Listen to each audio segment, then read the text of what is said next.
വിയർപ്പുകളെല്ലാം എടുത്ത് കുപ്പിയിൽ ശേഖരിച്ചു. ഉറക്കിൽ നിന്നുണർന്ന നബി ചോദിച്ചില്ല, എന്താ മോളെ ചെയ്യുന്നത്? അത് വിയർപ്പ് ശേഖരിച്ചു വെക്കുകയാണ്.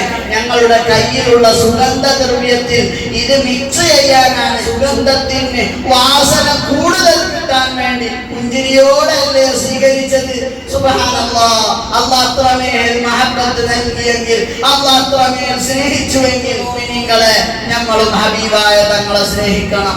ഏത് പരിപാടി ഉണ്ടെങ്കിലും ഹബീബായ തങ്ങളുമായി ബന്ധപ്പെട്ട എല്ലാത്തിലും സജീവമായി നമ്മളെ ഇടപെടുകയും വിജയിപ്പിക്കുകയും അതിനു വേണ്ട കാര്യങ്ങളൊക്കെ നമ്മൾ ചെയ്യുകയും വേണം എന്ന് പ്രത്യേകം ഉണർത്തുകയാണ്. അതുപോലെ നമ്മുടെ ജീവിതത്തിലേക്ക് ഹബീബായ തങ്ങളിൽ നിന്നുള്ള ആ നല്ല മാതൃകകളൊക്കെ കലർത്തിയെടുത്ത് ജീവിതത്തിലേക്ക് ഒപ്പിയെടുത്തുകൊണ്ട് ശുദ്ധമായ ജീവിതത്തിന്റെ ഉടമകളായി മാറാൻ നാം ഒക്കെ പരിശ്രമിക്കണം. ഖാലിഖായ റബ്ബ് അതിന് നമുക്ക് തൗഫീഖ് നൽകി അനുഗ്രഹിക്കുമാറാവട്ടെ.